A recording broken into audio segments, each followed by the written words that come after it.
അങ്ങനെ ഞങ്ങൾ ട്രെയിനിലും ബസ്സിലും പിന്നെ ഓട്ടോയിലും ഒക്കെ ആയിട്ട് കണ്ണൂർ എത്തിയിട്ടുണ്ട്. ഏകദേശം ഒരു ദിവസം ഫുൾ എടുത്തു കേട്ടോ.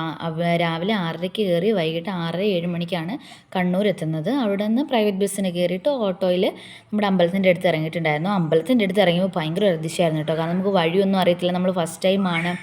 അങ്ങനെ നമുക്ക് സത്യം പറഞ്ഞാൽ അവിടുത്തെ ഒരു പട്ടിയാണ് വഴി കാണിച്ചു തന്നത്. അതിനെ പിന്നെ കണ്ടതേ ഇല്ല. സത്യം പറഞ്ഞാൽ നമ്മളിതിപ്പോൾ ഞാൻ വീഡിയോയ്ക്ക് വേണ്ടി ഉണ്ടാക്കി പറയുന്ന കഥയൊന്നും അല്ല, ശരിക്കും റിയലായിട്ട് നടന്ന സംഭവമാണ്. ഞങ്ങൾ വഴി അറിയാൻ നിൽക്കുന്ന സമയത്ത് നമ്മുടെ പുറകിലൊരു പട്ടി വരികയും ആ പട്ടി നമ്മുടെ ഫ്രണ്ടിലൂടെ ഇങ്ങനെ നടന്നു പോയി.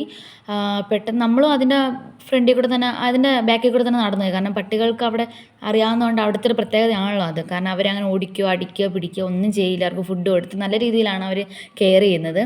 അപ്പോൾ അതാണ് ഞങ്ങൾക്ക് വഴി കാണിച്ചു തന്നത്. പിന്നീട് അതിനെ കണ്ടതും ഇല്ല കേട്ടോ. ഒരുപാട് സന്തോഷവും അത്ഭുതവും ഒക്കെ തോന്നി അവിടെ ചെന്നപ്പോൾ. നമ്മുടെ നാട്ടിലുള്ള പോലെ തന്നെ ഒരുപാട് കടകളുണ്ട്. പിന്നെ കടകളിൽ നിന്നൊന്നും വാങ്ങാൻ നിൽക്കരുത് കേട്ടോ, ഭയങ്കര വിലയാണ്. പിന്നെ അങ്ങനെ അമ്പലത്തിൻ്റെ അടുത്ത് നിൽക്കുന്ന അമ്പലത്തിൻ്റെ വീഡിയോ എടുക്കാൻ മറന്നുപോയി.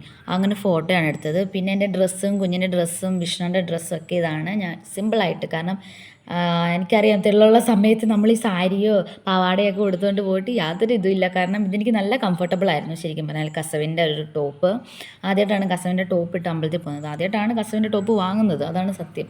എപ്പോഴും പട്ടുപാവാട ഉടുപ്പും സെറ്റും മുണ്ടും അങ്ങനെയൊക്കെ ആയിരിക്കും. ഇന്ന് എന്തായാലും നല്ലൊരു യാത്രയായിരുന്നു. ഒരുപാട് സന്തോഷം.